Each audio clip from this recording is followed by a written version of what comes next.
ஆண்டவரும் அருமைரட்சகருமா இருக்கிற இயேசு கிறிஸ்துவின் ஆச்சரியமான நாமத்தில் தினமும் கர்த்தருடைய சத்தத்தை கேட்டுக்கொண்டிருக்கிற என்னுடைய பிள்ளைகளை வாழ்த்துகிறேன், ஆசீர்வதிக்கிறேன். நீங்கள் ஆசீர்வதிக்கப்பட்டவர்கள். இந்த நாளிலும் கூட கர்த்தர் நம்மிடத்தில் எதிர்பார்க்கிறது விசுவாச அறிக்கையை எதிர்பார்க்கிறார். என்ன விசுவாச அறிக்கை பண்ண வேண்டும் என்றால், எனக்காக யாவையும் செய்து முடிப்பார் என்கிறத நீங்கள் அறிக்கையிட்டு பாருங்கள். 138ஆம் சங்கீதம் 8வது வசனம், கர்த்தர் எனக்காக யாவையும் செய்து முடிப்பார். எந்த ஒரு காரியமாக இருந்தாலும், அது சின்ன காரியமோ பெரிய காரியமோ, உங்கள் வாயை திறந்து என்ன சொல்லணும்னா, கர்த்தர் எனக்காக யாவையும் செய்து முடிப்பார். பிள்ளைகளின் காரியத்திலையும் சொல்லுங்கள், கர்த்தர் என் பிள்ளைகளின் காரியத்தில் யாவையும் செய்து முடிப்பார் என்று சொல்லி நீங்கள் அறிக்கையிடும் பொழுது, விசுவாசத்தை அறிக்கையிட, வார்த்தையை அறிக்கையிட, அப்போதான் ஆண்டவர் என்ன செய்வார்னா கிரியை செய்ய ஆரம்பிப்பார். நீங்கள் நினைக்கிறீங்க, என்ன நினைக்கிறீங்க தெரியுமா?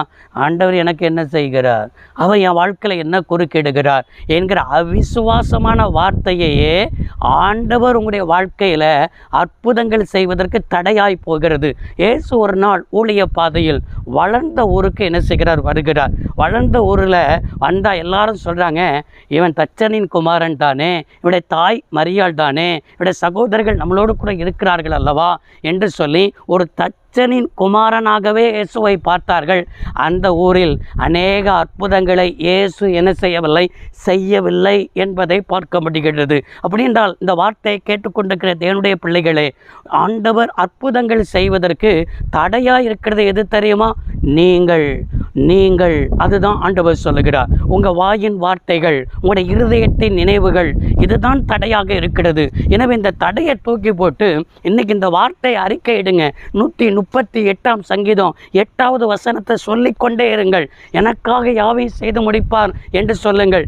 இந்த வார்த்தையின்படியே நிச்சயமாய் நான் சொல்கிறேன், உங்களுக்காக என் தேவன் யாவையும் செய்து முடிக்கப் போகிறார். கல்வாரி சிலுவையில் தம்முடைய இரத்தத்தையே சிந்தினவர், உங்களையும் என்னையும் மீட்டு கொண்டவர். உங்களுடைய காரியங்கள் ஆண்டவருக்கு தெரியாமல் இருக்குமா?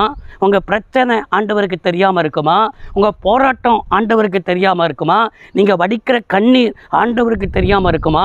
இரவு நேரத்தில் அநேகர் தூங்கக்கூட முடியாத அளவுக்கு எத்தனை மன உளைச்சலோடு கூட இருக்கிறீங்க. இந்த வார்த்தையை கேட்டுக்கொண்டிருக்கிற சகோதரியே, நீ ஏதோ ஒரு ரீதியில் மன உளைச்சலோடு கூட இருக்கிறத என் ஆவியானவர் காண்பிக்கிறார். இரவில் தூங்க முடியலை, இரவில் தூக்கம் வரமாட்டேங்குது. இப்படிப்பட்ட மன உளைச்சல் இருக்கிறது அல்லவா?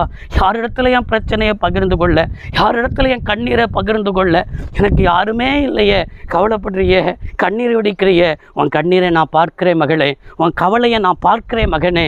உன்னை பார்த்து தான் நான் சொல்கிறேன், நான் உனக்காக யாவையும் செய்து முடிக்கிற தேவன். என் ஜீவனையே உனக்காக நான் தந்தேனே, உனக்காக நான் கடைசி சொட்டு ரத்தம் கூட உனக்காக நான் சிந்தினேனே.